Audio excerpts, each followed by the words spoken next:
Ish always kind of regarded you, or my impression of it was always kind of like the golden child. You're not a child, you're a grown man, you know what I'm saying? But you ever feel pressure around that? Yeah, I used to struggle with that a little bit. In terms of feeling like, you know, I want to live up to his expectations, even though he doesn't have any. I want to live up to the city's expectations, and I want to live up to my own. I guess I just haven't fulfilled my full destiny just yet, because there's still much more to do.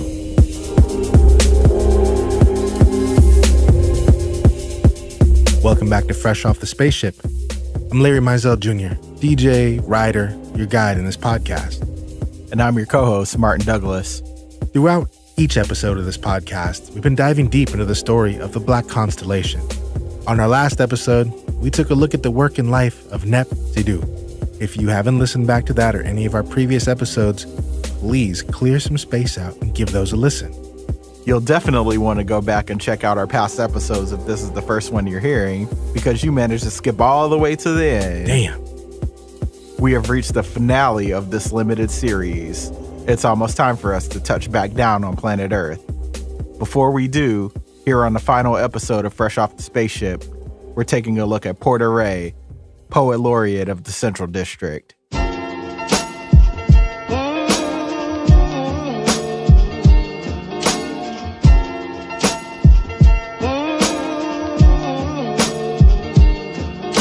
Let me take you on a journey. Used to laugh at Bert and Ernie. Now they trying to blast and burn me. Crooked officers, attorneys trying to take away my innocence. Close my eyes and reminisce. My mom's work from 10 to 6. I'm playing Sega Genesis. My uncle's still smoking roots. Hanging with the older crews. Twisting blunt, soap and brews. While I'm reading Show and Prove. Unsigned hype, I rhyme tight. Gotta get my grind right. One day I'ma shine bright. Front page, 5 mics. Porter Ray is a rising MC, dubbed the Golden Child by Ishmael Butler, who's recorded 3 EPs, a few mixtapes, and his debut for Sub Pop, Watercolor. Mr. Porter Ray Sullivan, Porter Ray. There's nobody touching P's like deliveries and metaphors and flavor and style and grace. Nobody. Not in my city. Don't nobody make me feel like Porter Ray, you know? A light, just gifted and like smart. That's my baby boy. He's a wavy, poetic P. 17 when I met her, was a queen if I ever seen one. Believe, hun, everything I say I mean. Once upon a rhyme, flirt with crime when it's purchase time. It's probably gang, twisted dank, shoplifted, twisted with the top lifted. Yeah, that's how your voice feel, like sunshine at lunchtime. Porter is like eloquent without being pretentious. Porter's gift with the language is really special, but it's also extremely honest and vulnerable. Some might even say to a fault. I wouldn't. That's a guy that has always seemed to have a really, it's a dumb word to use, but like kind of literary angle on hip hop, you know, like a real sort of storyteller's eye and like a great knack for metaphor also. And yeah, he like seemed to be gifted in that regard, you know, in terms of his lyricism and his like sort of songcraft ability. There is this expectation always placed on Black artists and also POC artists that we always have to be talking about politics, that we always have to be talking about something respectable, instead of making things that look and sound good. Mm-hmm. And what I like about Porter is that the voice lands so nicely. Tell me it's real. Tell me you feel what I feel. Tell me it wasn't them pills. Tell me it's mine. You tell me it's all in my mind. Telling me all of the time. Tell me I'm flawed. Tell me my value, my cost. Tell me I'm hurting, I'm lost. Say that I'm wrong. Tell me I'm taking too long. I might put your name in the song. Yeah. Tell me you love me now. Yeah. Show me you love me how. Yeah. Fuck could you leave me here? Yeah. Could you just disappear? Yeah. You know what you promised me. Yeah. Loyalty, honesty. Yeah. So tell me you love me now. Tell me. You know me, I like a lot of niggas from the town, man, a lot of rappers. But to me, he's the best that Seattle ever produced. His essentialness brought something out of me that was awakened really excitement in me that I had like sort of thought maybe was a thing of the past. The idea of potential or promise comes with a heavy weight because the failure to live up to it is a distinct possibility. At various points in his career, many people have touted Porter Ray as the future of the city. From his very first full-length projects, mixtapes as they used to be called, Porter revealed himself very early as a singular talent in Seattle's fertile rap scene. Even prior to his dreams to excel in the field of hip-hop, Porter had aspirations to become an NBA star. With lofty ambitions always come debilitating setbacks, and Porter has certainly had his share of both. Porter's writing not only articulates the weight of high expectations, but also the weight of grief, losing his father, and then his brother, and then the mother of his eldest son. The sense of mourning that never leaves him.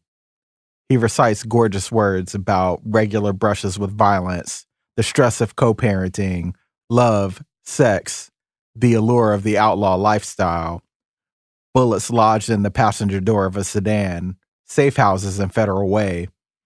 A vivid eye for detail appears all over Porter's songs, but also a sense of place.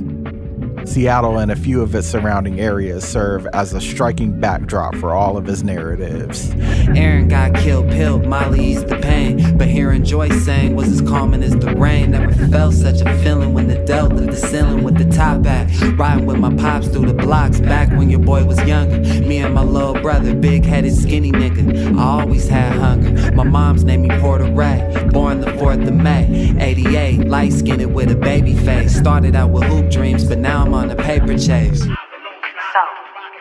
you fall in love with hip-hop? Even with all the talent Porter's already exhibited, even though he's dropped some of the most graceful music this city has ever seen, who knows if he's even in his prime yet? At 34 years old, Porter's still a young man with many more stories to tell, in an art form where its practitioners are figuring out how to age gracefully in their art. A far cry from a young Ishmael Butler, pushing 30, feeling as though he was going to age out of the rap game. Even with a decade's worth of projects under his belt, Porter is still being lauded as the future of Seattle hip-hop, appropriate for a gifted artist born, raised, and still living in the Central District. Throughout this podcast, the CD has been described several different ways. Descriptions of the neighborhood hit differently, though, when they're written by Porter Ray. Born in Group Health Central Hospital on 15th and John, he went to school in the area and discovered his love for basketball through various community centers and ball camps. The CD not only shaped his writing, but the person that he would become. Regular kid from the district, Garfield Community Center, Miller Community Center, Bob Bender's basketball camp, Jason Terry basketball camp, right. Playing AAU ball, playing CYL ball, and just growing up in that melting pot of the CD, from the Valley to the South Side of Jackson, and that's where all my friends are from. That's where I got my style from.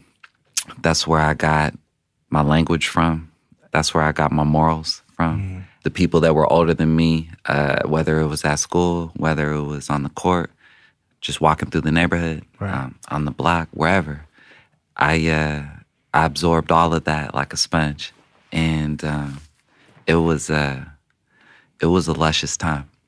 It was a luscious environment to grow up in. I feel very, very blessed and privileged to have grown up in the CD at the time that I did. This isn't sometime. Blue haze, eyes blue shades, stay blended. Face new honeys, ink pen, stay flooded. How you want it? Seattle stylistic, fly Mystic Max, Miles Davis to the district. High business, Porter Ray spoke jazz. Quote math, golfed in the streets, broke cash. Flow indigo, pharaohs dance, flamenco. Sketch rhyme around midnight light. My team glow always. From the shadows of the hallways. Post downtown, hop the train back to Broadway. Bouncing with brown skinned girls from the south end. Smoke loud, riding rain in, peep the mountains. Always. The Central District has historically been redlined and then gentrified, nearly into oblivion. At one point in Seattle's history, it was the city's most racially diverse neighborhood. That's the interesting thing, too, about being an MC from here. And another thing that was important to me, in terms of documentation was because it's our culture as Black people. Yeah. And outside of Seattle, you wouldn't really know that there and that's what was crazy about growing up in the CD, because it's always been a small percentage of Black folks here, but it was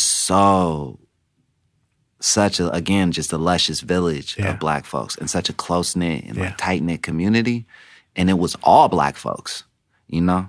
And like, of course, you know, like white folks too, but like it was Black neighborhood. Definitely. And yeah, you got people that are doing what they do, but you also got people who are doing really well. Yeah. And so that was another beautiful thing to see. You know, you try to convey that to somebody now, or even when we were growing up, trying to convey that to somebody on the East Coast or anywhere. And as an MC, feeling like, man, are people gonna care about what we're dealing with and what we're struggling with here? Are they gonna think it's soft, or are they gonna think it's fake or it's watered down or whatever? You know what I'm saying? For sure. And so that was another one of my conquests, was trying to provide the stories and the imagery and the reality of what was really going on here without trying to like overdo it or anything like that. Just do it vividly so that it's undeniable. Some dreams are far away. But if you don't try to get there, it's a guarantee you won't. So achieving your dreams might be far away. That's better than not having a dream. Yo, careful, you signed your deal. Success will blind you still. Pursue your dream through the movie screen. Try to find what's real. My mother whispered words of wisdom. I hit the urban. Reminisce on when me and my moms would sit in church. Porter was born to a Black mother and a father of Irish descent. His mom moved to Seattle from Arkansas at the age of 3, and his father was born in the city. Music flooded Porter's household, as both his parents had a voracious appetite for spinning records. Many of his relatives were musicians themselves. Father and my mother share a huge vinyl collection, and so music was something that was always going on in the house, and something that was always talked about, spoken about. On both sides of my family, my father's side of the family, most people play guitar, sing. And that was something that we would do when we got together as a family. You know, somebody's gonna pull out the guitar, people are gonna start singing. When I'm with my pop's family, also one of my uncles is a jazz trumpetist. I think he plays trumpet. And my Uncle Lee is a jazz musician on my mother's side. Porter recalls listening to rap and R&B with his older cousins, trying their hand at freestyling. More musicians in his family crop up in his memory. For some of us, music is as essential as oxygen, and Porter's family was no exception. On my father's side, my older cousins, most of them were very much into hip-hop. Not even most, all of them were super into hip-hop, R&B, and just music in general. So there was a lot of freestyles, and that's when I was getting, like, when I would get out of the old school hits, and it wasn't Frankie Beverly. Right. And you know, Aretha, and then it got into, now I can hear Big for the first time, or like in the unedited version, and Pac, and also my cousin Thad too is a jazz musician. So I grew up around a lot of music, where it's just natural for people to know how to play instruments in my family. And on top of my parents just having a very eclectic taste in music and just always having music on, whether they're cleaning the house, cooking, eating dinner, like anytime, it's on.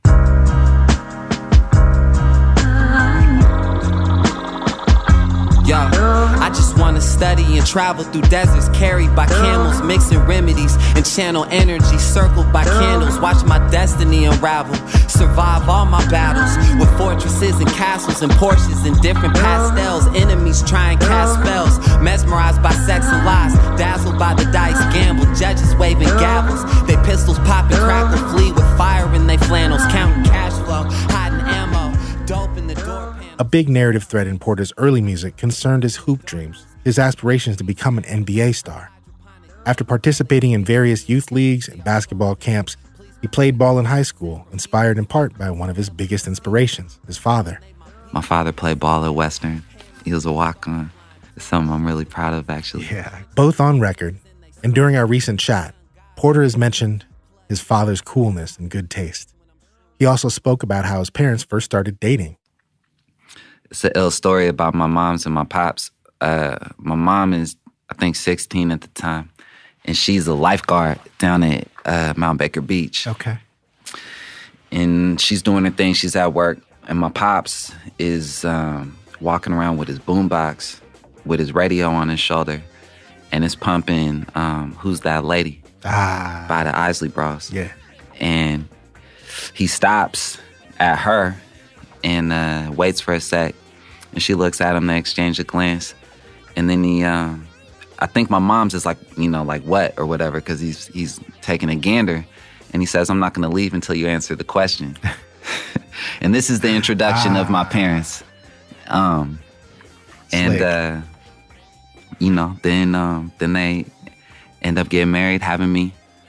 My pops was a slick dude. Yeah, slick dude. Very smooth. Real classic dude, Was driving me and my brother and sister around in his Delta 88 in the Oldsmobile. Always was well-dressed. Taught me and my homeboys how to iron our clothes and stuff real young, how to keep ourselves proper. Always playing ball, very active. And again, tunes. A lot of tunes, all the time. All right, my man, for those who don't know, tell everybody your name, please. Seeds from a white man, born from a black woman, backseat, Delta 88. Now we back grooving, white guts, white soft top with the white walls, olive brown. Mom's pushing me out as my life call. Spring baby, skies navy right before the summertime. 12 inches got me humming rhymes, average white man. Delphonics 45s twist, I smell chronic, Frankie Beverly and Hayes. Pops ain't the average white man. Top hat, crop slacks, Ferragamo hard bottoms, drop top. Wind bit my face before God got him. Isley's in his tape deck. Take me to the park, walk with me. All I hear is footsteps in the dark. Spark my ganja, now I blow guava. Los Sambas, blow agua, ha ha. Smoke lava, North Face. Sometime after that day on Mount Baker Beach, Porter's parents ended up having 3 children. He describes the supportive and well-traveled upbringing he and his siblings had. I'm the oldest of 3. Okay. My younger brother and my younger sister, Aaron and Siobhan.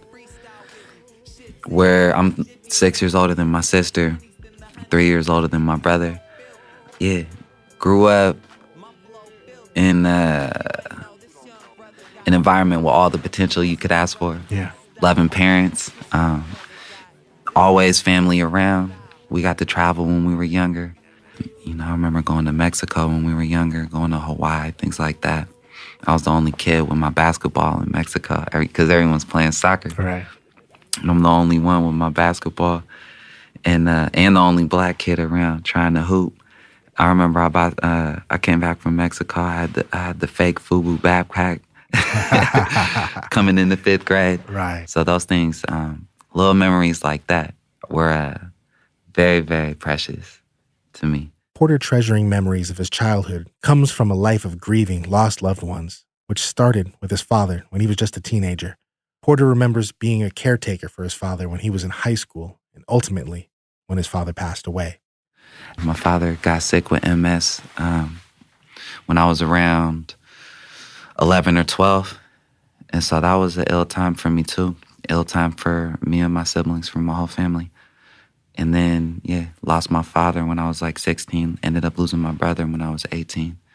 And both of those events were a very huge part of my artistic journey. Yeah. When I lost my father, I stopped being so into hoop. I was super into hoop. I was at O'Day. This was my junior year. And he had already been sick. And it was slowly deteriorating. And it was a tough time. At a young age, I was helping my father walk, go up and down stairs, eat his food, taking care of him. Just someone who needs care at the house. And I remember he was still, even though he was sick, he would be like, first he was on his cane, he would still come to my hoop games. Then he was in his walker, then the wheelchair, then like just in the bed. But he would always come to my hoop games. It was a tough time. And as he was getting sicker, and there was more responsibility on me, and it was just opening my mind to real life and maturing in a lot of ways and just, dealing with real life. Right. And that got me into tapping into my artistic side a lot more. I was talking about hoop and how he used to come see me because eventually he passed, and then it kind of tore me away from basketball because I didn't feel like I had someone watching me anymore or someone to play for. Right, in your corner. in my corner at all times, no matter what, you know, even at his worst, in my corner still. And so that was the first event that really started steering me towards. And I was always into poetry and into drawing. I could draw real well. And I just love art, you know, love photography and film. And that really got me into writing more and expressing myself and trying to get those feelings out. And the same with my brother. When my brother passed, that's when I really finally decided, like, I got to put this out and talk about my story and express myself. And my whole plan was to just put something out and try to connect to people just because I just felt the need to do it. Yeah. But those two events specifically, you know, kind of altered my whole universe and set me on the course that I'm on now. Should be working on my jumper, but I wasn't choosing right. Shit is serious, bro. I don't think I'm making 6, period. My mom's a debt, plus my girl missed a period. I'm bagging broccoli, probably could've got a scholarly. Life hurt me. Ain't getting letters from universities. Perjury, my nigga caught a murder in the 3rd degree. That's when it occurred to me, this shit wasn't meant for me. No college scouts, only get letters from penitentiaries. Correctional facilities denied us our abilities to progress. When you hear me, hope you feeling me. It comes through in your art, you know, the spirits of your brother and your dad are a big part of the narrative you weave in all of your music. You know, you mentioned the Delta 88. I recognize that song right away. Yeah. You talk about your brother in very stirring ways in many songs. Yeah. Kind of talking about the folks you lost. And those aren't the only folks you lost, I assume. You're of a certain age from the Central, so. Yeah. Yeah. There was a lot of people that we lost young, whether they were incarcerated or we just lost them early to the next life. But it's crazy to me because I feel like those people are chosen. And because they were just, everyone I think about that I lost in either of those ways, they were just like the best of the best. Just some of the illest individuals that I've ever had the pleasure to meet. I like to look at it like they were chosen. And that's something that I've also had to deal with in general, because when you start losing people, and when you lose a lot of people, I mean, you have to make sense of it. And so you tell yourself that, you know, these people are chosen. It's just, they're better for it. They're making you better for it. They're in a better place. I mean, it's like VIP. Like, you ain't even done enough to get in there yet. You gotta get your Zelda hearts up a little bit. Get your heart containers. Yeah. And so I also, lost many friends. I ended up losing my best friend. Also my first son's mother, Joy. And that was a week after Watercolor had come out. And so it's been a lot of loss. But it's, again, it's such a huge part of why I feel like as a orator and as a writer that I need to capture those moments, highlight those people, and celebrate them, and encapsulate the time period, the things that we did, the things that we seen. Like, these people are so ill to me that I can't help but just tell everybody about it. You don't have for 40 over here, bro. That's good. What you gonna do? Not 5. Damn. Show me the 5. Show me the 5. You ever hustle on 23rd? Yeah, hustle if you drove that. Yeah, hustle.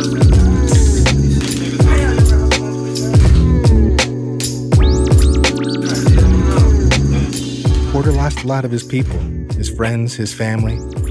Ended up finding newfound family right up the hill at a boutique on Capitol Hill called Laced Up, which eventually evolved into Punctuation, gallery, community space organized by Makoyo Ali Barnes, which would set the stage for the formation of the Black Constellation. I first met Porter when he was in middle school at St. Therese.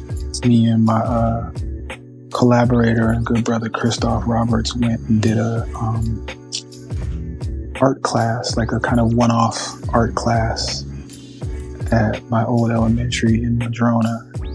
And he was probably in like the 8th grade.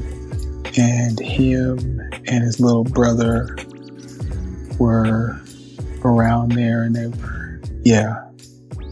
were a little too cool for the art the art project we were doing, but they were funny dudes, so we had a good time. That's the first time I really remember. Many years later, the two would cross paths again.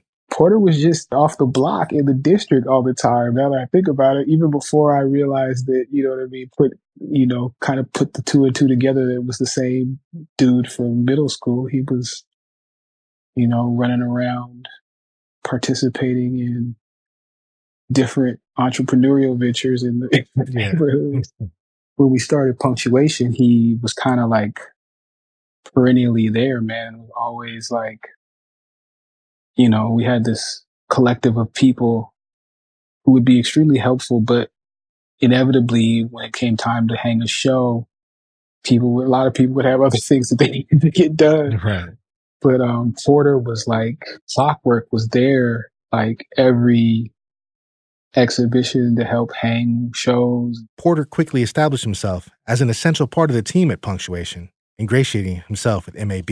I mean, the thing to me has always been endearing. This dude would, always ask me if I had eaten or if I needed anything. And it's funny because, when you're in certain realities, people, I think, always assume, you're good. But the reality was, in some cases, man, I hadn't eaten. And were it not for him, sliding next door to the honey hole and getting me a sandwich, I probably wouldn't have eaten. Right. Whether I had money in my pocket or not, it was more just about the fact that time-wise, it wasn't, right. It wouldn't have happened. And I honestly wouldn't even have thought about it if he hadn't asked. So this is my first point of initiation with these people. I'm still like a young teenager, but I'm at the end of my teenage years kind of, and out of high school and starting to develop myself in that way. And that was my introductory point. And so a link with McCoy and started building with him. He took me under his wing. Ish would come around every once in a while. The first time I met P was at Punctuation. He was working there. And the second time I was going to say one thing about P that's amazing, because I'm a forgetful nigga, bro. But I remember every time I've ever seen Porter. That's how much of an impression he always leaves on me. I remember I was asking Ish at the time if he had a picture of him and Diggable that I could use to put on a t-shirt. And he gave me this photo that we actually never ended up using to do the shirt. But that was, again, just starting to be around these guys, build with these guys. And so then that's kind of like real, genesis of the constellation for me. I had a dream, I was draped in gold like clay, took shape and mold by God's grace. My face traced in charcoal, my eyes was acrylic. Put the pencil to the line in the temple of my mind, hieroglyphics, basking in the sun. They came with their lances and their guns, and we was just dancing to the drums. Captured by Europeans, I fought in the Coliseums. I murdered enough rappers, they finally gave me my freedom. Now let the crowd see them. Baptized in the Nile, see I was chastised as a child, becoming more of a man. Barefoot I walked the shores and the sands, calluses and sores on my hands, exploring the lands. In search of my sisters, wrote scriptures with my sword in my hands. For Porter, being around Laced Up and then later Punctuation surrounded him with examples and mentors that only fueled his then secret passion for rhyming. Now, of course, he knew Vitamin D from around the way. Vitamin D is a Seattle legend, absolutely intrinsic to anything hip-hop from here. He's also the host of Street Sounds here at KEXP. Porter grew up around some of Vida's cousins. During a road trip to LA with Mekoyo, Porter heard Vitamin D's production work on a release from Seattle hip-hop duo Narcotic. The 206 is in my man. And, instantly after a second when I'm hearing what they're saying, I'm like, yo, what the fuck is this, you know? Right. It was the first time for me that I was hearing people talk about my neighborhood. And specifically talking about my neighborhood in a way that they're talking about the streets, but also how they talk. When they're painting a picture for you and what they're seeing and how this person dresses or how they dress. It was like looking in the mirror. Return of the Central District's most lifted. Ain't no secret, people. The pH balance must have shifted in favor of these major haters and police. Plus blacks watch out to cop black on the paper. Shakers assault with a WNC need to be put to a halt now. Let's take a look, see for these ones that should be rookies. Sprung on the introduction to the cookies and crumbs. It's just something that we do. That's right. We all rhyme. Right. So, you know, like we all play ball. You know what I mean? Like if I told somebody I play ball, they wouldn't think that was special or unique or something like that. And that's how I think about rap in my neighborhood. Like everybody I know rhymes. But that was a pivotal moment for me that really influenced me and inspired me. It's the Central District all the way out to the South End. The amount of people that we grew up around that had the abilities and talents that are similar to the ones that we are up here talking about now and people interested in us now for. Everybody was talented like that. Everybody was funny. Everybody was courageous. Everybody could play 2 or 3 sports. Everybody could dance. Where I'm from, looking paper with my thumbs, make the chickens come, blunt hit my lungs since I was young. Where you from? Looking paper with your thumbs, make the chickens come, blunt hit my lungs since I was young. I despise the clown, heard heavy lost the crown, lost but I was found, strategize as I drive around. And Reynolds playing instrumentals, trying to find my sound. Got my credentials from the underground, now I spit platinum.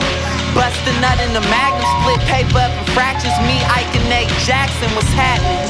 I fuck pussy with a passion. She drawn by attraction to my cars and my fashion. Urban thugs roll dice on Persian rugs with murder gloves and whatnot, and we don't give a fuck who you heard it was. Writing music was just an after-school activity at first for Porter, but soon he began to take it very seriously.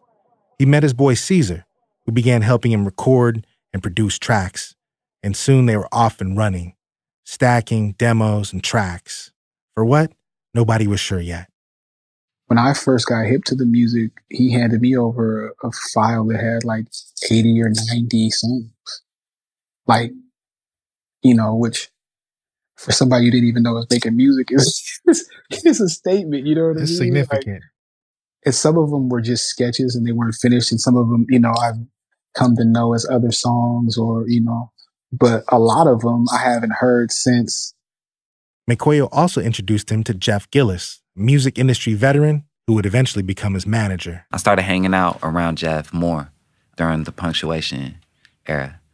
I used to sell weed to him and shit. At the time, working at Laced Up almost has been the most beneficial thing that's ever happened in my career because I got to meet all the promoters that were coming through and dropping off flyers. I got to meet all the MCs who were coming through and dropping off flyers for their shows. I met all the DJs. I met all the just music heads or tastemakers of the city. And that was something that when I started rhyming, everyone already knew who I was. And that was something that I think has been like probably the most beneficial thing in my career because that's what tapped me into all the individuals that I'm naming and started putting me in these situations. And eventually, you know, got me sitting here talking to you, got me to be able to be a part of this collective. When Porter began to pursue a rap career in earnest, he released a trio of projects titled Black Gold, White Gold, and Rose Gold. Those releases immediately brought Porter to the forefront of artists to watch in Seattle. The sessions for Black Gold produced such good work that the project had to be extended into 2 more EPs. As a result, the Gold trilogy hit the Seattle streets to rapturous acclaim. That was me trying to put out something that I felt like was when an artist puts out their first piece of work. And it's like you just try to make it as pure as possible. And so I'm super influenced by 90s hip-hop and by that golden spot in history. And also the jazz influence of Seattle, the rainy day. I was also trying to really, really encapsulate and like define what our sound was. Yes. Like what was the Seattle sound? West Coast got a sound, but we're talking like Cali or we're talking NorCal or SoCal. Yeah. Got a sound. Yeah. East Coast got a sound, Midwest, down South, everywhere got a sound. So it was like, what's ours? And what can guide me? And so that was me trying to pay an homage to 90s hip hop and just have it be nostalgic. And so I was using a lot of Dill Withers beats. These just, just grimy, just beautiful loops. And I was also trying to define the sound for myself. I'm not trying to define Seattle sound for nobody else, but for me, that's what it was. I try to speak to the listener like they're a friend of mine, and I can just bring them in. And I like to document what's going on in my life, and so when I go back and listen, I can know, okay, I was there. This was what was going on at the time. Memory lane where I used to play the pavement. Burning Mary Jane, I'm wondering where the days went. This young boy wandering. So I approached, said, peace, little man. Gave him dap, shook his little hand. Hell, he hand 501s in a pair of Vans. Put out his smoke, saved his roach with his little grams. He had this look in his eyes, I could see lost. Ice wet, wrist woven in frozen vase. I asked him what books he been reading lately. He said none, said his pops ain't seen him lately. Teachers won't relate, his mom's been drinking lately. Scheming lately, everyone except these fiends seem to hate me. Only place I get love is the block. I see keys in my dreams, sleep hubs in my socks. Some hustle for the thrill, I hustle cause it's trill, it's necessity. I pray to God it won't get the best of me. Hope I live long enough to reach my destiny. I remember riding around with Ish, and he's playing me these tracks from Porter, and I was just like, yo, what the fuck? This guy is crazy talented and like poetic. That word comes up a lot, but P is just like gifted. Like he uses his voice like a paintbrush. P thinks so much about what Seattle could and does and should sound like. And like, I feel like he really nailed it to a high degree on Black Gold in particular. Yeah, absolutely. The first time I heard it, it was mind-blowing how accurately he captured not only like the sights and sounds and happenings and neighborhoods of Seattle, but like the feel. Yeah. Like you can feel it overcast on the album just listening to it. Thought that was incredible. It's an incredible thing to do with words and with music. Absolutely. Like you have to have a high degree of emotional intelligence to be able to convey that feeling and be able to get to the heart of all of these characters he's talking about. People living in the city, these different cities. That's the same city. He does that so well because he straddles these worlds so well. I always think of Nas when it comes to Porter, the classic, like, project window, looking out at everything going on. And he's not just an observer either. You know what I mean? He's got such an amazing sensitivity for the soul of this place. And I think that's so important at a time when the soul of this place is disappearing.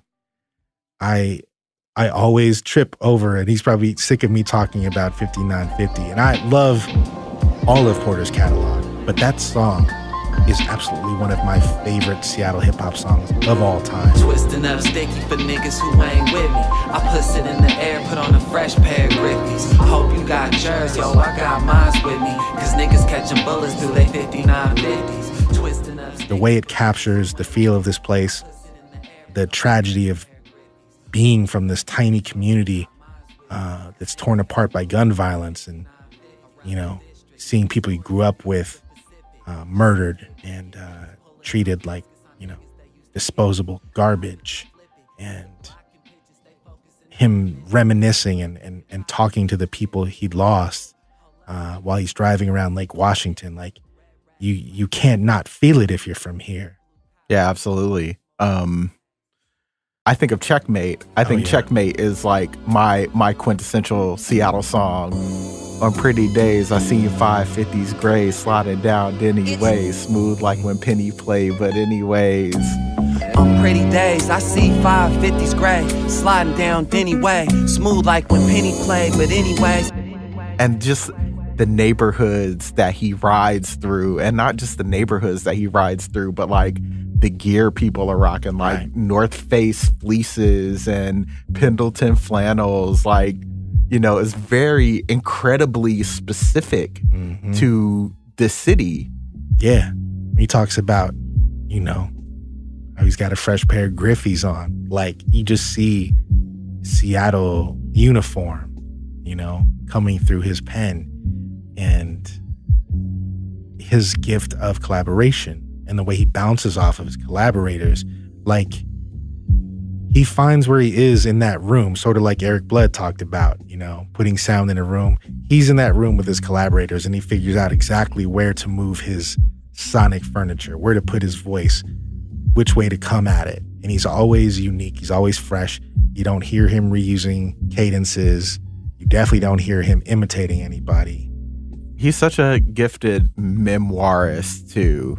Like, that's the thing that sets Porter apart from most rappers, is that, but not only can Porter really rap, he sketches out his life in this very, very graceful, very soulful way. Like a line like, miss my pops, miss my bro, twist the top, hit the dro, niggas lock. No, he missed the block. No, he missed the hose. Like, I could just quote Porter all day. Like, straight that's up. The episode. In fact, thank you all. This has been Fresh Off the Spaceship. I'm Martin Douglas. I'm Larry Mizell Jr. Miss my pops, miss my bro, twist the top, hit the dro, niggas lock. No, we missed the block. No, we missed the hose, missing years. No, we miss his gear. No, we missed the clothes, spilling beers, dead or in jail. Yo, I miss them both. Also, a great thing about Porter is that he plays with nostalgia so well. Like, and it's not like in a cheesy way, like, oh, the times were so much better back then. It's like he sees things the way they were, and he's able to sketch that out gracefully, and like almost like a Gordon Parks photograph. Absolutely. He's a classicist like that. He's a traditionalist who's totally contemporary. He sees things the way that they were, and he sees echoes of those things in the people that are outside today, in the buildings that are still standing, even though if those businesses or what have you are gone. One day I'ma shine bright, front page, 5 mics. 1, 2, 3, 4. Yeah, one day I'ma shine bright, front page, 5 mics. Porter has this gift of going back in a way that makes you hear his influences and make you realize how kind of futuristic they were.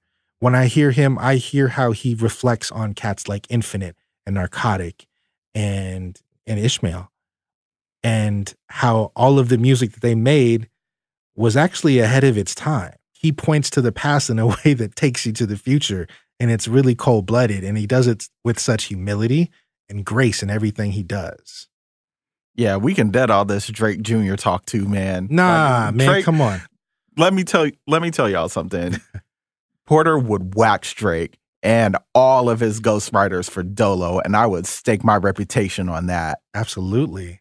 I think that it's like a testament to how people took P when he came out, that they immediately started comparing him to like the newest, hottest shit. Mm-hmm. It wasn't just because he was a wavy, light-skinned cat. It's because he's clearly very gifted in a way that breaks through. That to me is part of that comparison. And he doesn't seem like he feels any kind of way about it, but would he wax Drake? Like a million times over. There's no question. And with style, his own style, from his own place. He wouldn't have to take styles from Houston and Atlanta and Jamaica and London and then try to colonize it and serve it to you. You know what I'm saying? The way that Drizzy does. He comes from his own block and will take you out. That's a beautiful thing. Gray hoodie, Clark's crepe, leather black licorice, SRTA, twist the mag with magnificence. Weather was whatever, trees puff, take a hit of this. Blended with my bro, show niggas that I'm with the shit. Index pinched blunts with thumbs cracked tints, recline behind windshield. Focus but bent, approach with intent to distribute different fruits. 40 cal flutes blow, thought shit was cute. Niggas is clutch with caliber. Shit ain't no fluke, bullets shoot through your challenger bleeding. He start to puke if he play me. Talk to me about watercolor and the process of linking up with Sub Pop and everything. So the process with Sub Pop again, Ish got a hold of the music of the tunes, and we already had rapport with each other and kind of were aware of each other. And I think it actually, I think it impressed him probably that I wasn't reaching out to him or trying to send him my music. Yeah. He just happened to stumble upon it. Mm-hmm. I think it might have turned out differently, maybe, if I had tried to send it to him or something like that. Maybe not even much, but just a little. I think it was perfect and meant to be that he just kind of stumbled upon it. At the time, too, I had an offer from Interscope on the table, and I ended up taking the Sub Pop deal over the Interscope deal because I was worried with Interscope that it was gonna be, and shout out to Jake One, that it was gonna be sort of like it would be beautiful to see it mass produced, but that maybe it would get watered down or there'd be a sort of, I don't know, there would be a blemish to the image that I was trying to present. Some kind of disconnect. Something like that, or, that just maybe had their own marketing ideas that, and the artistic freedom that I had with Sub Pop that I wouldn't have got with them. If you'd even gotten to come out, you could have just been shelved and just been in the void. Yeah, and development hell and locked up, not able to put music For out. real. Because we've all known cats and they've gone through that. For real. And I was shook about that. I was scared. And so I ended up going with Sub Pop. But also, it was, like I said, man, what a time. Like, Ish is signed with Die and Shabazz, and Stas and Cat are signed with DSAT. Mm-hmm. And it's the local juggernaut. Yeah. And the local legend with the history and the folklore that surrounded it. For sure. That was legendary to be able to sign with them and do it for the city, of the city, by the city. Right. Hey, yo, what up, nigga? I'm in motion right now and shit. Shit's looking buttered up. Hit you when I touch down, my nigga. In a minute. Deep space, bricks of hash, tell me how the Keef tastes. SMG, Uzi built into the briefcase. High-powered pistols, Porsches with armored doors. Cups made of crystal, Clico from 94. Bulletproof windows. Were you hip to all of that lore and everything about that label when those talks first started? Yeah, a little. Like, I've learned so much more. Yeah. And I've learned about so many more artists that are a part of that roster that I love, that are dope. But I was, I'm can't help but be hip to the Nirvana folklore. Of course. And what comes with that. Were people around you hip to it like that? Because when you're talking about your... No. Yeah. so no. It was interesting because I feel like it took a second for it to catch on. And people got real excited, but not at the initial time.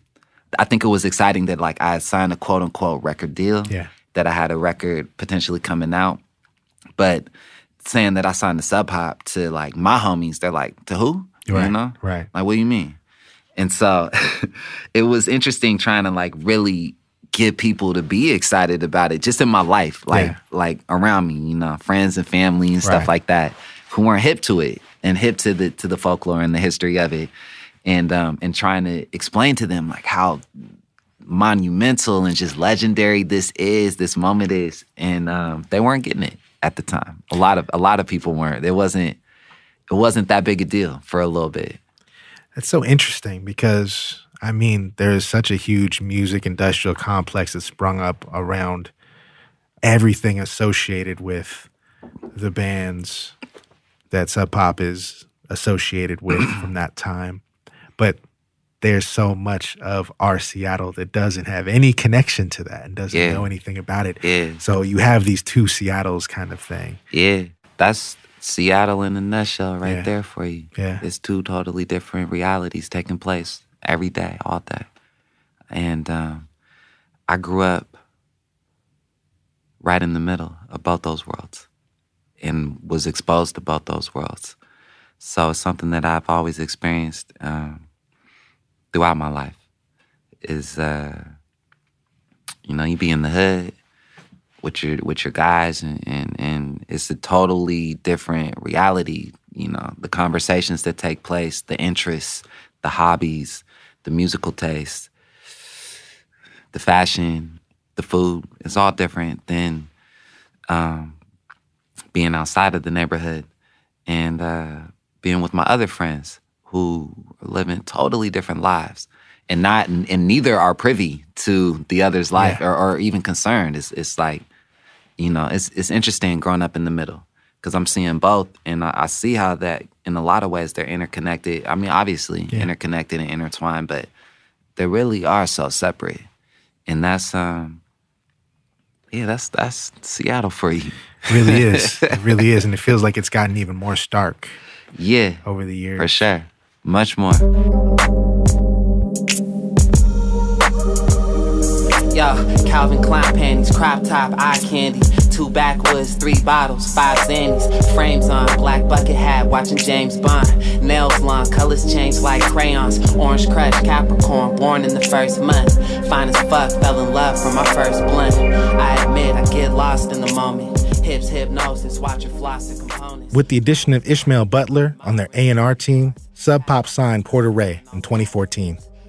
Sub Pop executives Megan Jasper and Tony Kewell give all the credit of Porter's signing to his mentor. There's no scenario where Sub Pop, I think, would have had that conversation without Ish, like bringing that conversation to us. He was a huge advocate and supporter of Porter Ray, and I mean, a true believer of what Porter was doing. He was so excited. Porter was making some of the most important music in the city. And he was psyched. Ish was psyched for Sub Pop to document it. And we also felt like after chatting with him and getting to know him a little bit better, that it would be good for us to do that. It would be fun, and his music deserved to be documented. In terms of Sub Pop and the Constellation, I think that Sub Pop, has provided a platform for us. I look at us as allies, as comrades, and they've almost been like, like the vessel in a lot of ways. You know what I mean? To push our art.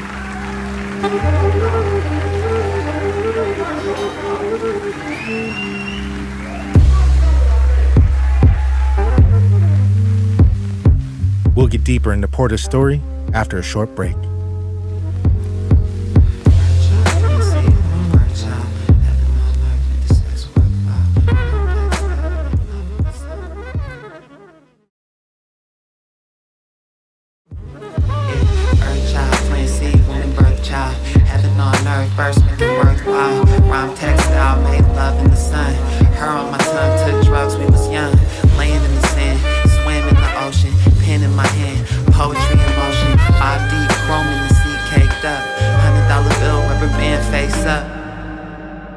After signing to Sub Pop, it'd still be years before he'd make an official release on the label, but that didn't hold Porter back from continuing to put out new music and coming into his own. Shortly after the deal, he put out a mixtape called Fundamental. Back row, Metro, backpack, Patagonia Pesto, 5-panel hat, Nike Presto, Gore-Tex, RLX, Magnum Latex, Manic Skate Decks, Mongoose BMX, Benbridge Baguettes, Eddie Bauer, EB Tech, Black Hammers hot, cold ice keep me wet. Avoid the boys, marijuana make me paranoid. Crown Vic convoys, chrome carry toys, cold cheese and Columbia fleece. A North Face, Northwest, your chest shattered like a floral vase. Chardonnay Chevrolets, gas pedal getaways, slide out to the hideout back in Federal Way. Fundamentals was both a victory lap for the Sub Pop signing and a reaffirmation of Porter as a herald of the Central District. As the title implies, Porter was tapping into old school aesthetics and flow on the record. His voice is a bridge between the CD that Ishmael Butler grew up in and the one that Porter experienced.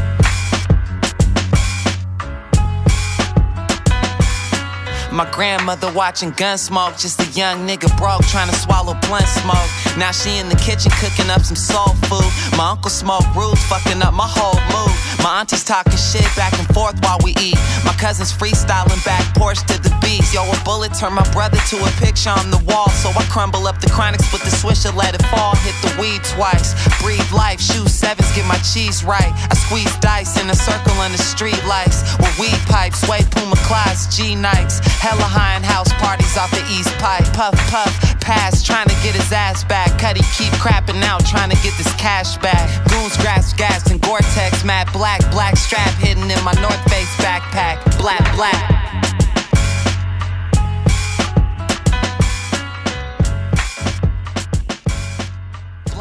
Constellation family and spiritual practitioner Nagara Kudumu equates Porter's style and hip-hop at large to the legacy of the blues.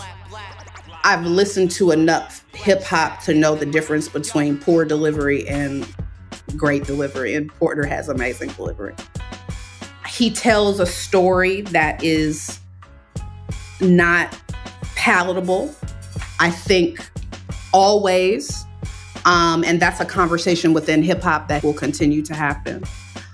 I think that for young people, there is a necessary space that needs to be held for them to figure all of the messy stuff of life. And I think for that, Porter's music will continue to have a space. If we're looking within African American music, hip hop in some ways has been a continuation of many of the topics that were always broached within blues music. You know, I have, again, through my spiritual practice, particularly as a practitioner of conjure, you know, gone back and listened to a lot of these blues musicians and listened to the stories that they were telling, and them stories was wild as hell. That is a necessary part of our story that deserves to be told, and there deserves to be a space for it. But again, to those conversations that are about us and for us, that is why I think those spaces are important to continue to have and to hold space for us to have multi-generations within that to contextualize it and critically assess it for ourselves, rather than having social mores and ways of being and doing that are not ours imposed upon us. All I know is that strategize, running back, rubber bands, racks, look inside the mind of a Mac, manipulate, calculate, cake, duplicate, penetrate. Till heaven's gate, I pursue my fate. Play shit, pass the time playing chicks like dominoes and poker chips. Lit, smoking zips, yo, I spit sauce. Lacoste, cashmere soft, why you trying to floss? I'm preparing for a loss. While still waiting to make his proper debut, Porter continued to experiment. If fundamentals was back to the basics, 2016's Electric Rain was practice in looking toward the future. Linked up with producer Telefresco, Porter was now rapping over lush electronic beats that feel more like something you'd hear on a Fortet record. Silver 745s, lean back, letting shorty drive. 747s, letting shorty fly. Shopping out of town, everything is shorty size. Prada on the pussy, Chanel shorty eyes. Fendi on the feet, fingers holding the lie. Celine dreams, Alexander McQueen jeans. Dolce, backwoods, rosé, and some Riesling. When I first was introduced to Tella and started hearing these beats, I really enjoyed them, but it was such a puzzle to figure out how to rhyme over these things. And so it ended up becoming a full project because I really was trying to just crack the code on every one of them. And I felt like it was this experimental phase that I could go through that was also music that I was trying to create to perform live. Because, you know, you got the ill loops and everything like that, but it doesn't always translate. And we had started doing some festivals and things. And so I felt like I needed a different texture to bring. This and that, aristocrats in bucket hats, blowing sweets in bucket seats, Hennessy and hood rats, the slickest cats. This and that, aristocrats in bucket hats, blowing sweets in bucket seats, Hennessy and some hood rats, Hennessy and hood rats, Hennessy and hood rats, Hennessy and hood rats, Hennessy and...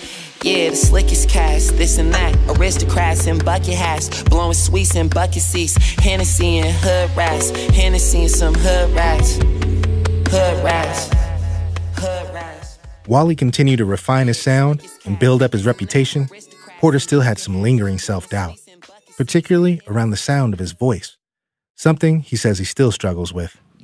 I'm real uncomfortable with my voice. I still struggle with trying to hit the right pitch I want or get it to sound how I want when I hear the record. You know, the first time you hear yourself, of like, course, or when you hear the voicemail or whatever, you know, and then you hear yourself for the first time. And so I've always been like uncomfortable with my voice, which has played a part in like how I approach it when I'm rhyming, because on different projects, my voice sounds different. Sometimes it's higher, sometimes it's lower. Sometimes it's more sing-songy. Sometimes it's like more serious or whatever. And it's something that I'm still trying to get used to. But again, it's so saying that is because I've had to embrace that. And I embrace it as something that's unique about me. But I wish I sounded like Big or Jigga or somebody, or like had the voice. I always felt like my voice was so soft and so light and kind of airy. And so it felt at times it was a struggle to feel confident as an MC. It's something that, again, I've had to adapt and accept. Now I just lean into it fully and try to make my voice as distinct as possible.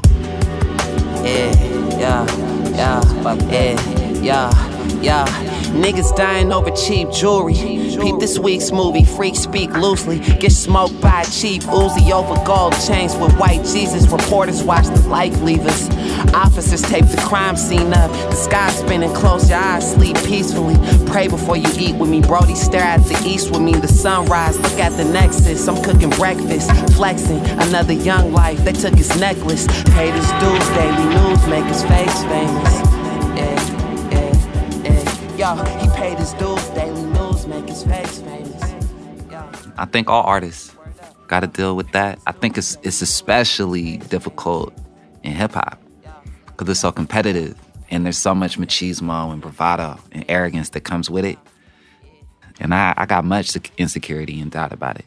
The way to battle it for me with the shows, number one, is preparation. If I can perform it front to back, with my eyes closed, one hand tied behind my back, upside down in a tank of water, then it's good. And I've had to learn, don't get too fucked up, man. You get up there and embarrass yourself. But also it is like a thing that I've had to get over and that you got to get over, where you put something out there and you got to realize that there's going to be people who don't like it. And there's going to be people who do like it, and there's going to be hella people who don't care at all. And I eventually got to the point where I anticipate, I want to know what people are going to say about it. I like putting my art in the world because I want to hear what people are going to say, good or bad. And I realized that's kind of part of the purpose of it, is to give them something to talk about, because everybody needs something to talk about. So that's right. We're going to give them something. And I like being the creator of that. I made glorious music hoping that he would glisten to it. When he flossing on rims or when he pitching to it. Addicted to it, soundtrack to his lifestyle. When my uncle heard the shit, he put his pipe down. Passion of the Christ. Pray before he lied down. Pregnant with a Pisces. Aries is his wife now. But it is tough trying to be quote unquote cool or down or whatever, Trill. It's, you start to feel those pressures, but I've also learned to lean into what's unique about me. If I like how I dress and it's something that maybe the next man won't wear, that's okay. Yeah. And I have to remind myself that that's, again, part of the strength, because uniqueness and honesty is so much of the strength. But yeah, when I find myself in those moments of feeling insecure, feeling unsure about who I am or what I represent, then I gotta remind myself to just lean into my uniqueness. Or I talk to the homies and we talk about how we grew up and the experiences that we've been through. And then it recharges me and gives me the shield that I need. A constant in Porter's early life and career was Joy Brannon, his one-time girlfriend, mother of his child. Joy and Porter shared a bond that went beyond romance. Joy and me met in high school at Cleveland. I had left all day. This is after my father had passed, so I stopped going all day. I started going to Cleveland. And I had kind of known who she was prior to that. Just because, again, Seattle, and we all kind of bump into each other and grow up around each other. And I met her at Cleveland. I remember the first time I met her, she was walking into school and I opened the door for her. And she said, "I don't need nobody to open the door for me." It started yelling at me, or whatever. She took offense to it. And I just laughed at her. And ever since then, we started bonding. So we started hanging out in high school a lot. And Joy, too, was very musical. She was a songstress and a writer. She was always writing poetry, just an artist, true artist. She played guitar. We would cut class together. She would just play guitar and like sing me her songs and read me her poems. And we spent a lot of time together, lived together. We're best friends, ended up becoming involved with each other and having a baby boy and being able to remain best friends. And I mean, yeah, she's, you know, like my soulmate. She, her birthday is actually the day that my brother passed away. Wow. Which was always ill to me. It was always ill. It used to mess up, it used to mess it up for her sometimes on her birthday because I'll be in a mood or something some years.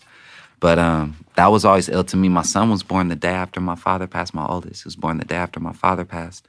And he was actually due on the day that my father passed. So it was ill to have her birthday on the day my brother passed, my son born from her. Yeah. Day after my father passed. And so me and her got this cosmic sort of connection.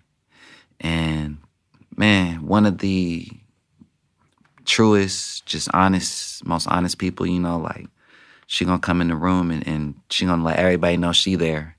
She gonna tell you how she feel. Man, a huge force. And just a great mother, a true friend. She spent a lot of time incarcerated, like while we was friends and while my son was born. I would visit her a lot and write her a lot. She would write me a lot. And that too will kind of really strengthen our bond and our relationship to each other. And yeah, just one of the illest people I ever met. And then it was truly my pleasure to spend any time that I got with her.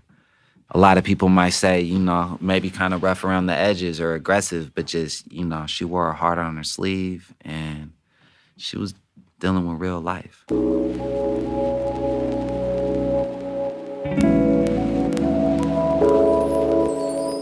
3 years after getting signed to Sub Pop, Porter finally made his debut with the label in 2017 with his album Watercolor. For Porter, it wasn't just an opportunity to establish himself with a wider audience. It was a chance for him to revel in his own artistry. Specifically with Watercolor and the way that I approach rap, I like to think of myself as an artist and as a painter. And I always fantasized when I was younger about going to art school and becoming a painter. That was my way of waving my paintbrush.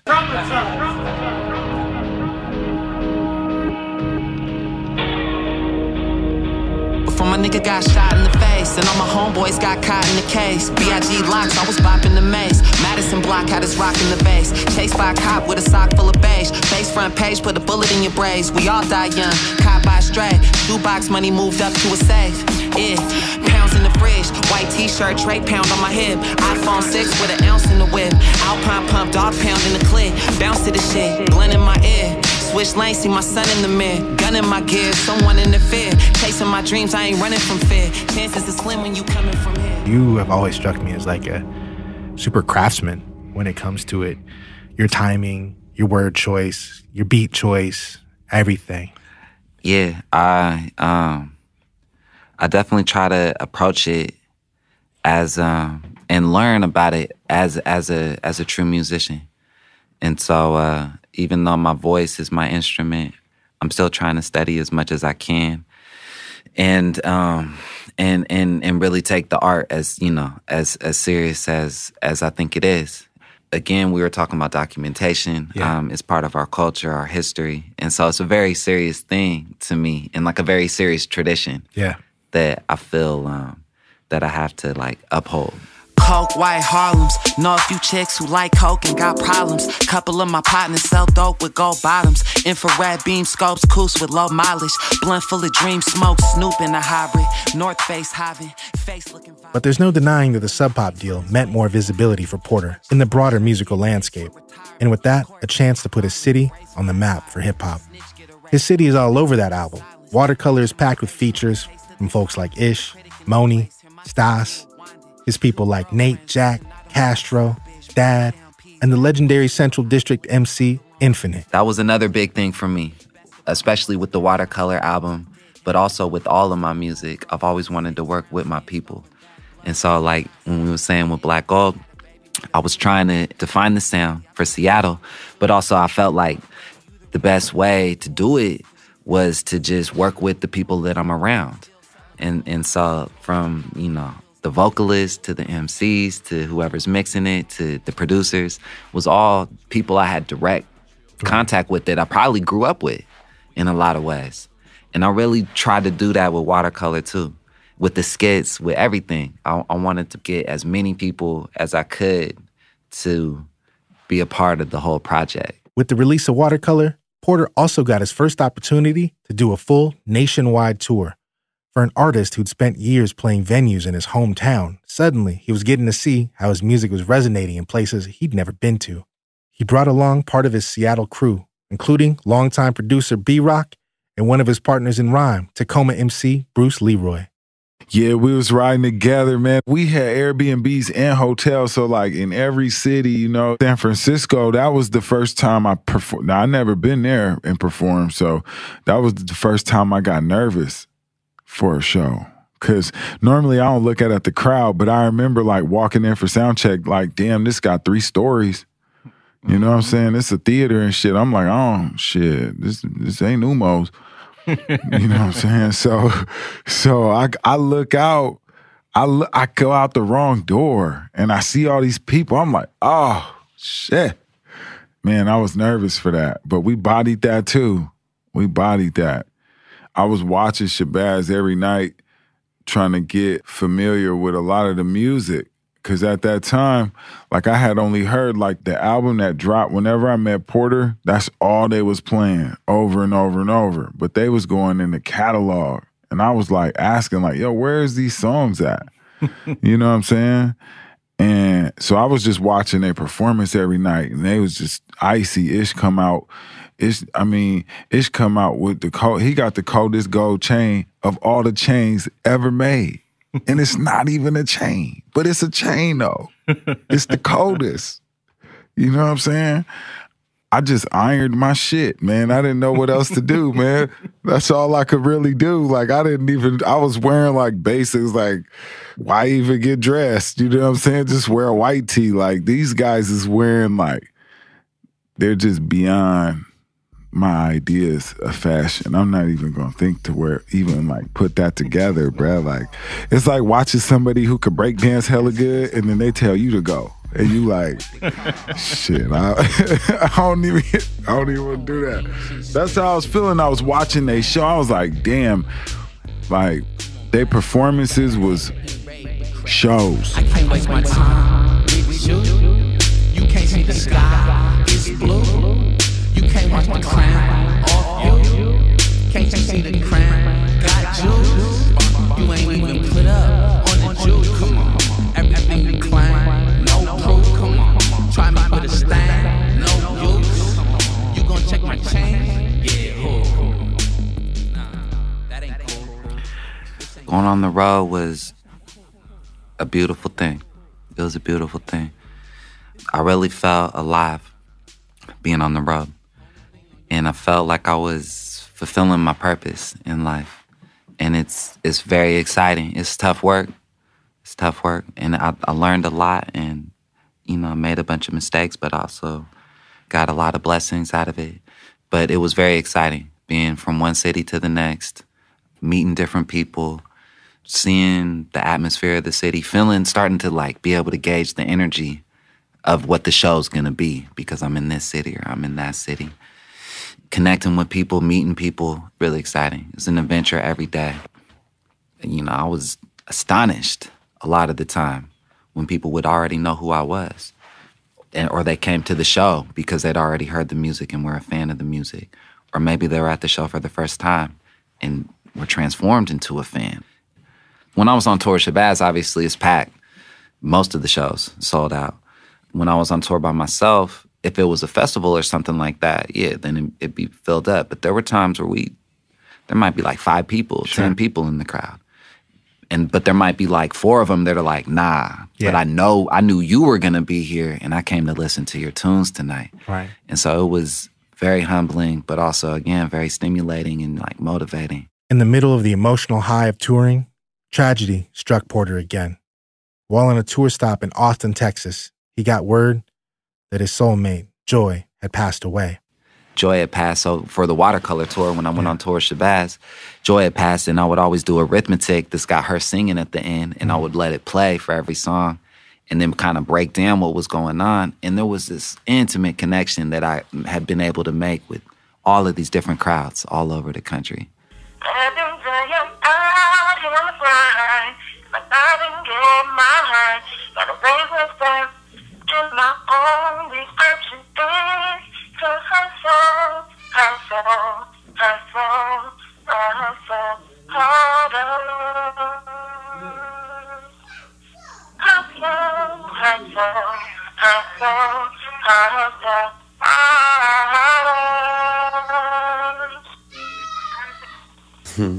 That's my shade.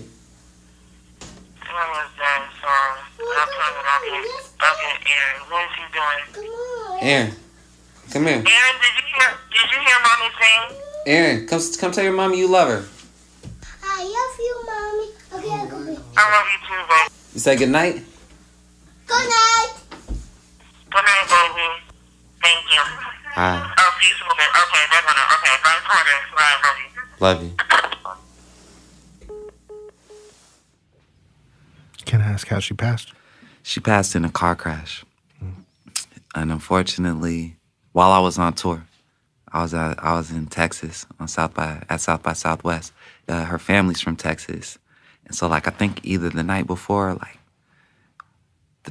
2 nights before maybe. But while I was down there, she was talking about how she was going to take our son to Texas and go visit her family and stuff. And she had never been on a plane. So I'm all nervous, like, man, are you sure, man? You know, she's trying to go without me or whatever. And I think it was like right before, because then I ended up being in Texas when she passed away. This is a week after Watercolor came out. Wow. And on St. Patrick's Day, which is it's a big day for me and my family. Right. From my dad's side. So that was another ill sort of cosmic coincidence.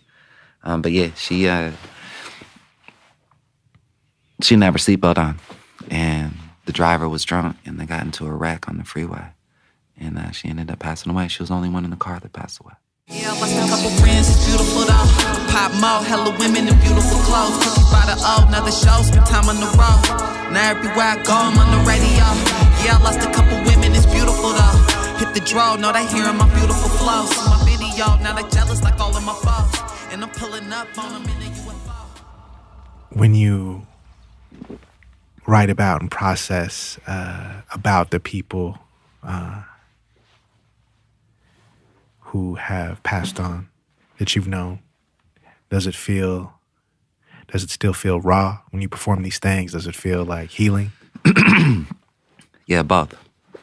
Sometimes it does feel like healing, especially on stage. Performing it is healing. But it's tough trying to capture those moments, to even revisit those moments. When you gotta look in the mirror and go inside yourself and really face those demons and face those fears, that's a tough thing. And sometimes I really enjoy, again, especially when I'm performing, I really enjoy hearing her voice or hearing those lyrics, performing those lyrics. But a lot of times when I'm by myself, I gotta skip over a lot of those records because it's my real life. Yeah. And it's very difficult at times to face that. And it's tough to, again, try to procure that rhyme out of you that puts that picture together or discusses that situation. How can I say it so it's ill and not just scream it or, say it in a cheap way? Like, yes. How can I still make it eloquent and make it sound ill, but make it honest and make it so it still means something to me? Yeah, let's see. You want to see how it's going? Yeah.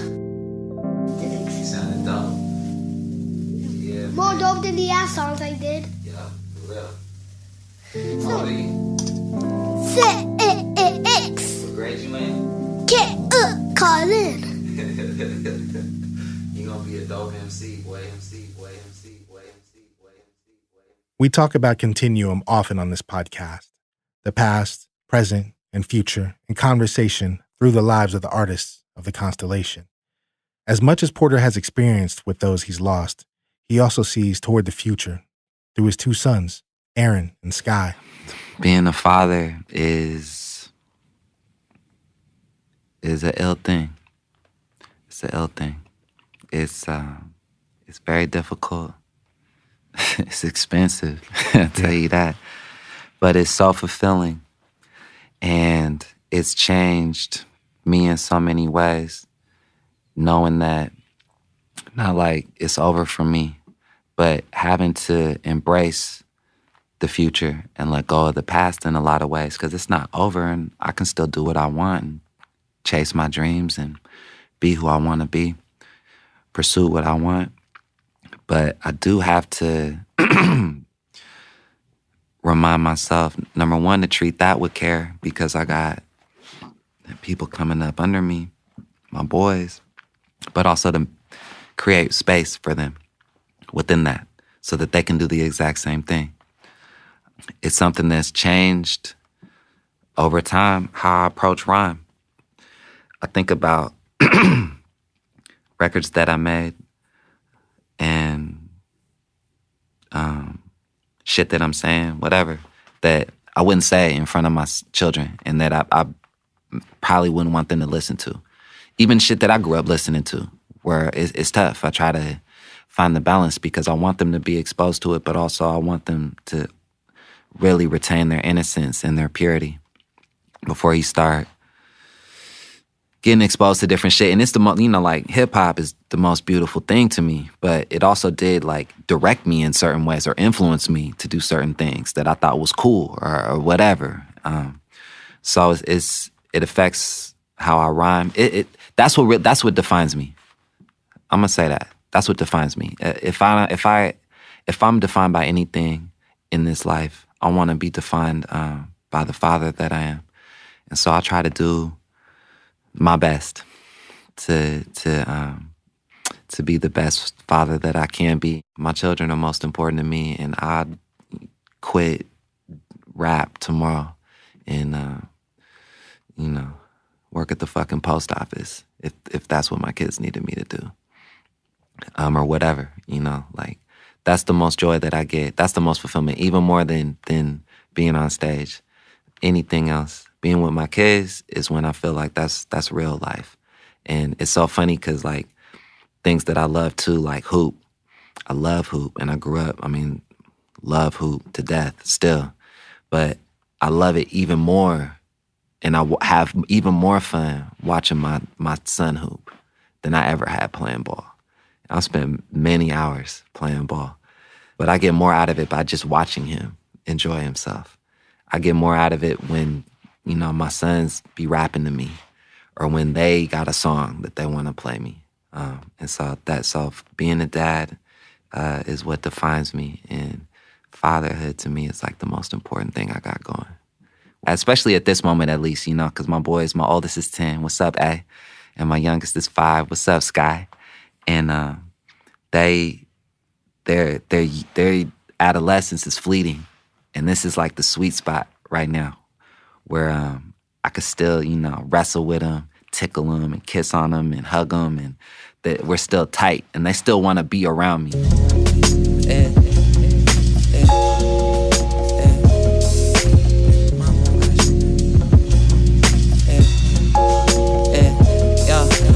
Mama asking about child support. My other baby mama flashing act wild in court. Feel me now, friends fade, receive mild support. Grasping at the sunshine from the eye of the storm. Being a dad is difficult, but it's the most important thing to me, man, and it's the best thing going. It must reflect growing up with your pops and yeah.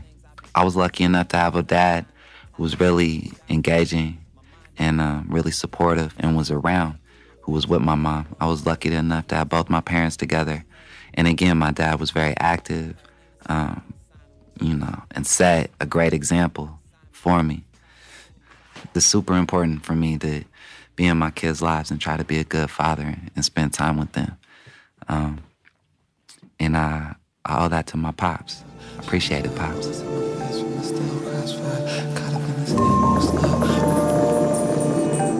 Yo, Pops died, but I'll see his face when I'm killed. Shots fired, bullets in my face from the still crossfire. Caught up in this game, we was little. Palm squeeze, mama, we exchanging them shells. Street wars, everybody blasting the field. Took a detour, baby, we the last of the real. Nigga, 3, 4, 5 deuce, cash when I pill. East side, young niggas flashing they grill. West side, young niggas flashing they grill. South side, young niggas. Intratech is the label and crew started by Jeff Gillis, Malcolm Norris, and Porter Ray. The roster includes Porter, Nate Jack, Bruce Leroy, and Castro, all gifted practitioners of fly rhyme and game that's specific to their section. It really is kind of the perfect imprint for how we approach this art form, and the taste level that we want it to be at, and the standard that we want to set, and the aesthetic that we want to bring to the game. So it's another tribe within the constellation. I feel like within the constellation, there are these different tribes that form and squadrons that form that just got specific tactics that we're trying to employ as part of the whole mission. Right. And so that's the label. Bruce Leroy recalls first meeting Porter Ray and his crew at Soundcheck at a local venue. When I first went to met P at the at Studio 7, it was a sound check. P comes and he's like, yo, what's up? My name's Porter Ray. Shakes everybody's hand, but I see him shake like 20 niggas' hand. You know what I'm saying? And I'm like, yo, what is this nigga? What is he doing? Like, he got to meet everybody in here. You know what I'm saying? This shit is all right, man. But as I did way more shows with him in Renman, that's just who he is. You know what I'm saying? He's gonna make sure everybody knows he's personable. You know what I'm saying? He really cares. He want to say what's up. Like, I'm a little more reserved. I'm like looking and shit where the exits are.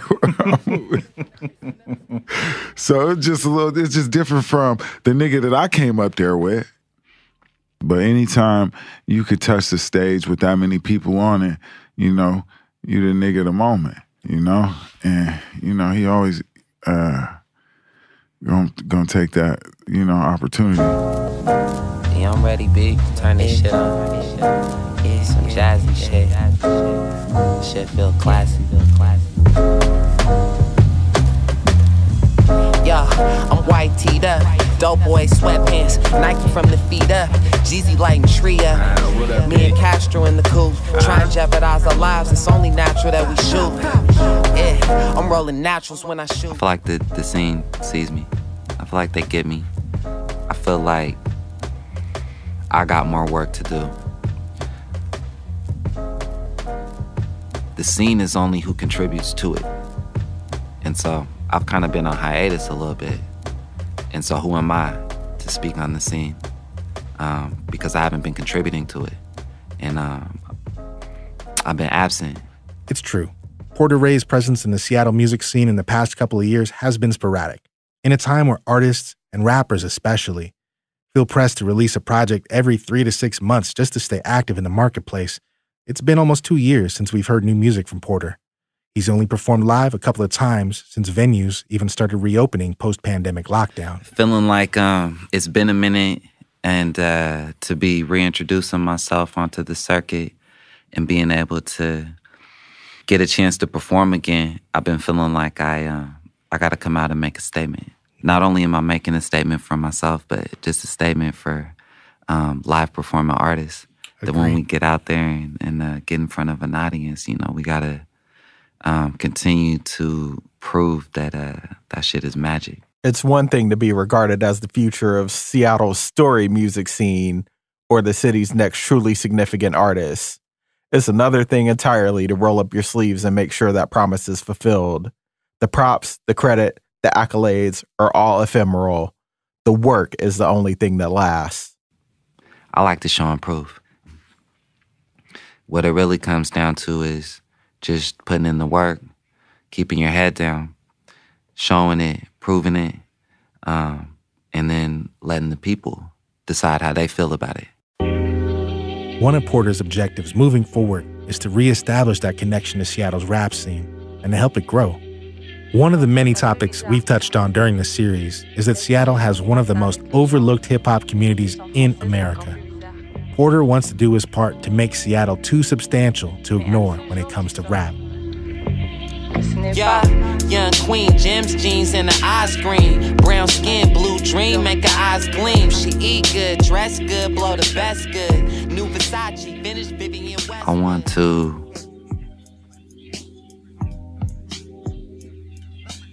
garner respect for the art form that I love so much and the culture that I'm a part of and that I love and hold so dear to me. I want to continue to have a space to represent my culture, my art form, my neighborhood, my family, my people. I want to create a scene in Seattle that's bubbling, that's upholding the tradition, that's well respected, that's contributing positively to the culture and to our community specifically. And I want to continue to try to contribute to the individuality of the artist and the uniqueness of the artist, regardless of the medium. I want to create an environment where myself and the people around me have opportunity and can live good. The thing about this story is that it's ongoing. None of the members of Black Constellation have retired or stepped away from creating art. We're all still working, all still trying to contribute meaningful things to the world. The book is yet to be closed. I think that looking back on it, as we continue in our careers and grow as humans, this would be a period that's looked back on as almost like a Renaissance period from a group of people who were sort of paving the way for a golden era in a time of just endless mediocrity.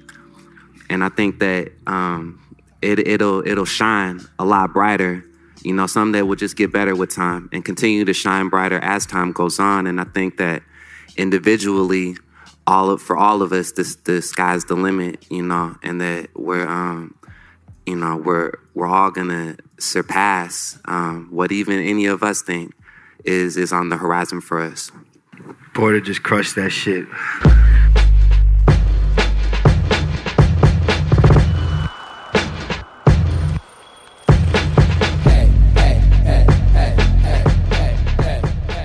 The Black Constellation is years in the making. It wasn't something that was mapped out because it was unbeknownst. The only thing that cats knew was to do it. You know what I'm saying? And to find your family like that. It's a story of that more than anything. Man, we've been working on this podcast for months, and it was so daunting, and daunting to the point that it made me go into my procrastination bag to a point where I think it held things up for sure, and put us on track to like, we got to crank out a new thing every week. I think that kept it fresh. But for us to step out the gate with our first talk-based narrative podcast on the level that I feel like this is, not to pat ourselves on the back, but like, we really did that. Shout out to everybody who helped make this a living thing, because I feel like this points to a story beyond the stories that are being told that is so important, that captures a flavor and an understanding of this place that has been lost and wallpapered over in all the ways we've discussed throughout this podcast, you know? Absolutely. Doing this podcast, it exceeded my wildest ambitions for what kind of stories we could tell.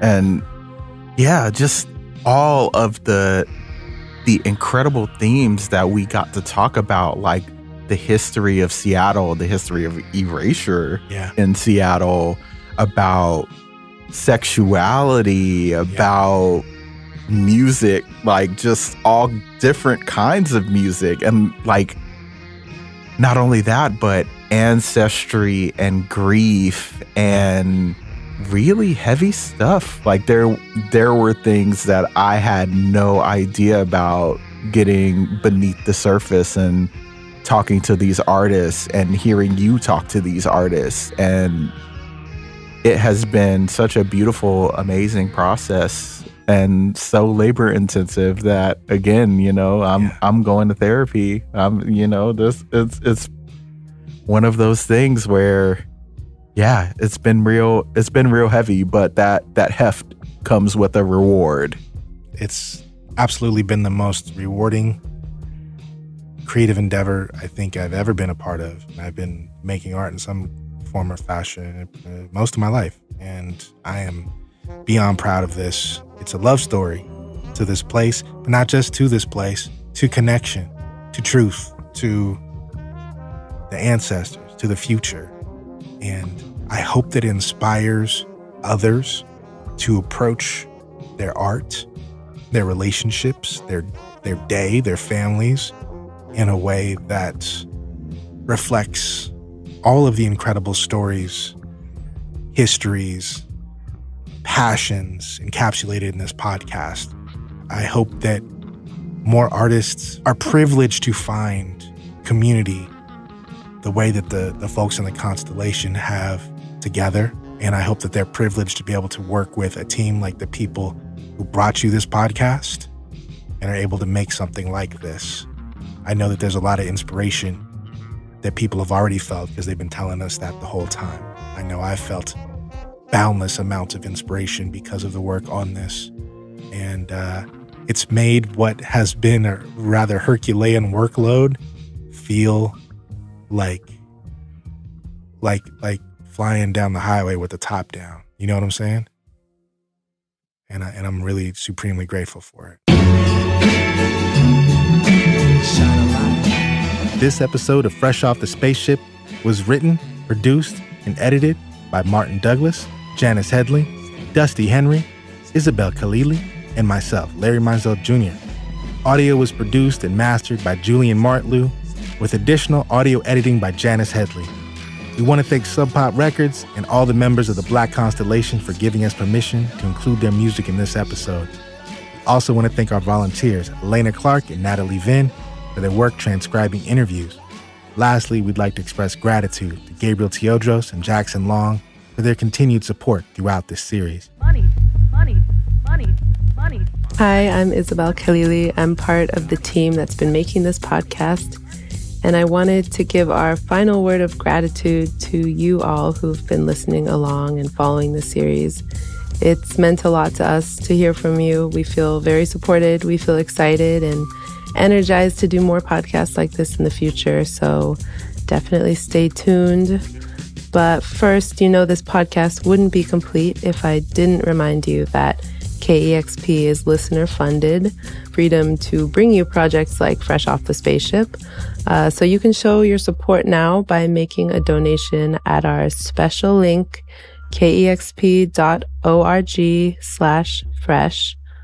Or, of course, it's just as meaningful to rate, review, or share the series with a friend. We really hope you've enjoyed and gotten something out of the experience of this podcast like we all have. Thank you. Yeah, Isabel. Yeah, all right.